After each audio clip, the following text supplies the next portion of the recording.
Bharatiya Janata party के राष्ट्रीय महासचिव तरुण चुग का आगमन संस्कारधानी जबलपुर में शुक्रवार को हुआ, जहां तरुण चुग ने चरहाई घमंडी चौक स्थित लाखा भवन पहुंचकर आचार्य गुरुवर समय सागर महाराज का आशीर्वाद प्राप्त किया। इस मौके पर भारतीय जनता पार्टी के राष्ट्रीय सचिव तरुण चुग ने कहा है कि भारत की भूमि त्याग और बलिदान की भूमि रही है। आचार्य समय सागर महाराज त्याग और तप की वजह से भारत की भूमि के लिए हमेशा लोक कल्याण और पशुओं के प्रति संवेदना रखते हैं। गुरुवर की इच्छा है कि भारत देश में गाय की हत्या, पशु की बलि के नाम पर हत्या बंद होना चाहिए। आगे उन्होंने कहा कि भोपाल में शनिवार को देश के प्रधानमंत्री नरेंद्र मोदी पहुंच रहे हैं, जहां लोक माता अहिल्याबाई के 300 जयंती पर शामिल होंगे। प्रधानमंत्री जिस तरह देश के हित के लिए लगातार मेहनत कर रहे हैं, उससे हर एक भारतीय के लिए गर्व की बात है। आज स्वर्ग जैसी तीर्थहल्ली में आचार्य जी का आशीर्वाद लेने के लिए मैं आया हूँ। बहुत गौरव महसूस कर रहा हूँ, बहुत शांति मिली है। भारत की भूमि त्याग की भूमि है और किस तरह गुरु महाराज का त्याग देखकर हम सबको प्रेरणा मिलती है और त्याग के साथ साथ उनका जीवन भी मानवता के लिए उन्होंने लगा रखा है। हमें अपने रिश्तेदारों की चिंता रहती है, मित्रों की चिंता रहती है, उनके मन में चिंता है जीव जंतुओं की चिंता, पशुओं की चिंता। जिनके मुख में जुबान नहीं है उनके लिए भी क्या किया जा सकता है। मैं समझता हूँ ये अद्भुत जगह है और पूज्य आचार्य जी का चिंतन, उस चिंतन में भारत के संस्कृति की, भारत की आइडियोलॉजी की, भारत के विचार की खुशबू आ रही है। ये चिंतन पूरे विश्व का मार्गदर्शन कर रहा है और ये विश्व के कोने कोने में जाना चाहिए। और जो संकल्प महाराज जी का है कि पशु हत्या बंद होनी चाहिए, इंडिया की जगह भारत का प्रयोग होना चाहिए, भारत की सनातन संस्कृति को आगे बढ़ना चाहिए, हाथ से करने वाले चीज़ों से ज़्यादा लोगों को रोज़गार मिलना चाहिए, ये सभी बातें मानव कल्याण की बात है। मैं इससे बहुत प्रभावित हुआ हूँ और मेरा भगवान से प्रार्थना है कि ऐसे महापुरुषों का आशीर्वाद सदा मिलता है। प्रधानमंत्री मोदी जी ने अपना पूरा जीवन राष्ट्र हित में और गरीब कल्याण के लिए लगाया है।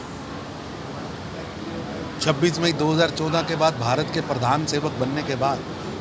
देश के अंदर गरीब के लिए सरकार कैसे काम कर सकती है उन्होंने प्रैक्टिकल करके दिखाया है। गरीब के घर में भोजन पहुँचे, गरीब की झोंपड़ी में शौचालय पहुँचे, गरीब की झोंपड़ी में पीने का पानी पहुँचे, गरीब की झोंपड़ी में रसोई गैस कैसे पहुँचे, गरीब की मेडिकल सुरक्षा कैसे हो,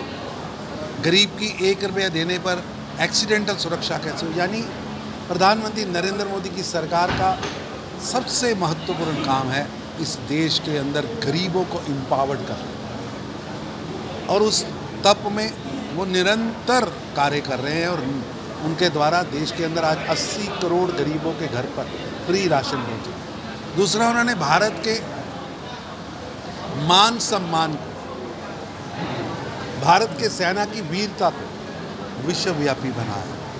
आज भारत की सेना की धमक व चमक पूरा विश्व मान रहा है और मैं सलूट करता हूँ, प्रणाम करता हूँ भारत की वीर सेना को, जिन्होंने ऑपरेशन सिंदूर के माध्यम से अपने नागरिकों की सुरक्षा भी की है, निहत्थे निर्दोषों का बदला भी लिया है। हमारी वीर सेना ने ये सिद्ध कर दिया कि पाकिस्तान के अंदर आतंक की फैक्ट्रियां या आतंक की इंडस्ट्री जहां भी लगी है हम उसको भेद सकते हैं और उनको ज़मीन में मिला के दिखा भी दिया कि अब भारत सफ़ेद झंडा दिखाने वाला भारत नहीं है, क्रिकेट मैच करने वाला भारत नहीं है। सजा देने वाला भारत है। आचार्य श्री समय सागर महाराज जी के दर्शन करने के लिए मैं आगरा से चलकर और आदरणीय तरुण चुग जी वह आज जबलपुर में आए और आचार्य श्री का आशीर्वाद लिया और आचार्य श्री से संदेश लिया कि राजनीतिक क्षेत्र में हम लोग काम कर रहे हैं तो किस तरह से इस काम को जनसेवा के रूप में भारतीय जनता पार्टी और केंद्र की सरकार करे। उसके लिए आचार्य श्री ने बहुत अच्छा हम लोगों का मार्गदर्शन किया है। उन्होंने चिंता व्यक्त की है कि जो पशु हत्या हो रही है, मांस का जो निर्यात हो रहा है, उसे उस दिशा में सरकार काम करे, संगठन काम करे और वो प्रेरणा ऐसी मिल रही है कि उस दिशा में अभी तरुण चुग जी साहब से बात हो रही थी और इस विषय को हम लोग उचित स्थान पर रखेंगे कि किस तरह से देश के अंदर पशुओं की जो हत्या है उसे रोकने में हम लोग कुछ कार्य कर सकें और सामाजिक दायरे में रहकर परिवार की जो चीज़ें हैं, परिवार जो विघटन हो रहा है, उस विषय पे भी बहुत विस्तार से चर्चा हुई है और आदरणीय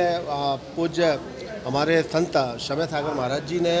उस दिशा में भी हम सब लोगों का मार्गदर्शन किया है। समय सागर महाराज जी ने भी जो बढ़ता हुआ समाज में जो तलाक का परसेंटेज हो रहा है, वो एक उस पर भी चिंता व्यक्त की है और दिशा में किस तरह से हम समाज को, उन्होंने कहा कि समाज को संस्कारित करना पड़ेगा, समाज के बेटे बेटियों को संस्कारित करना पड़ेगा। अगर इस परसेंटेज को रोकना है तो इस दिशा में समाज पूरे देश के अंदर बड़े पैमाने पर और कोचिंग सेंटर खोले जाएं जिससे बच्चियों को संस्कार युक्त किया जाए और जब बच्चे संस्कार युक्त हो जाएंगे तो ये परसेंटेज जो बढ़ रहा है इस पर विराम लगेगा और कम होगा।